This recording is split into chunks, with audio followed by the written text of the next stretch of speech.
Imagine the wildest, wackiest place in the universe, and you've got Fantasy Zone.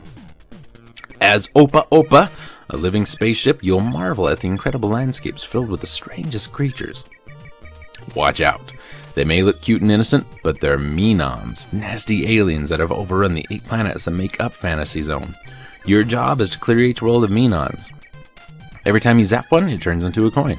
Collect enough coin and you can buy power-ups like deadlier weapons and mightier engines. At the end of every planet lurks a super powerful boss. Find a way to blast past these monsters in order to continue your exciting journey into Fantasy Zone. This is Fantasy Zone, you might have guessed, from Sunsoft, released in 1987. It's a surreal little arcade game originally released by Sega in 1986. It was later ported to a wide variety of consoles, including the Master System. We control a sentient spaceship named Opa Opa, who fights nonsensical invader enemies in the titular group of planets. Full settings of the traditional side-scrolling and pastel colors. That's an interesting sentence. Opa Opa is sometimes referred to as Sega's first mascot character. The game design and main character had many similarities to the early Twinbee, and together the games are credited with the creation of the Cute-em-up subgenre. In the space year 1422, or 6216 in the Master System version, the Fantasy Zone was cast in panic at the collapse of the interplanetary monetary system. The Space Guild brings to light the plans of the evil Menon, whose forces are stealing the other planet's currencies to fund a huge fortress in the Fantasy Zone. Opa Opa is sent to stop the invading army and discover who is behind it. In the end, it turns out that the leader was, spoiler alert, none other than Opa Opa's long-lost father. A revelation that leaves Opa Opa with mixed emotions. In the game, the player's ship is placed in a level with a number of bases to destroy. When all the bases are gone, the stage boss appears, who must be defeated in order to move to the next stage. There are 8 stages total, and in all of them except the final one, the scroll is not fixed. We can move either left or right, though the stage does loop. The final level consists of fighting again all previous bosses in succession and then facing the final one. Opa Opa uses 2 different attacks, the standard weapon and bombs. You can also move down to land on the ground by sprouting feet and walking around until he flies again. It is possible to upgrade Opa Opa's weapons, bombs, and flying engines to increase speed, as well as get extra lives.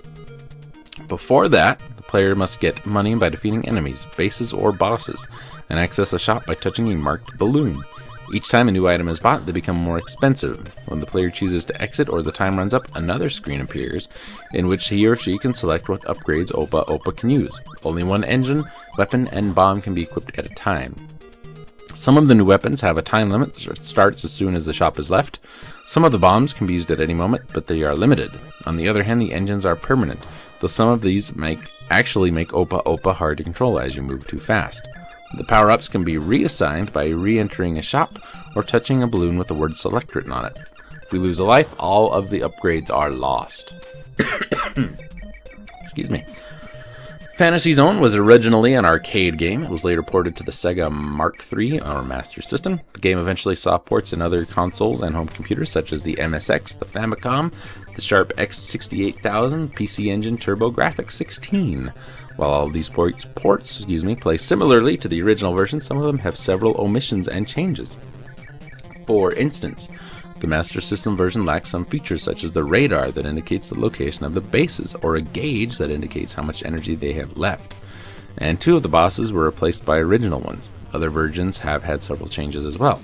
There are actually 2 different versions for the Famicom and NES. The Famicom version is ported by Sunsoft, while the NES one is an unlicensed version released by Tengen. That's the one you are seeing footage of. Fantasy Zone was later remade for the PlayStation 2 under the Sega Ages label. Although similar in appearance to the arcade version, even incorporating the original arcade sound, this version uses polygons instead of sprites and added some levels, including bonus levels in which the game takes the view behind Opa Opa as he tries to collect coins from any boss that was defeated at the moment. The game mode is very similar to Space Harrier or the unreleased Space Fantasy Zone. Also, even though 2-up can be seen in the score display, the version only has single-player mode. The version was also released in North America along with other remade classic Sega titles in the compilation Sega Classics Collection.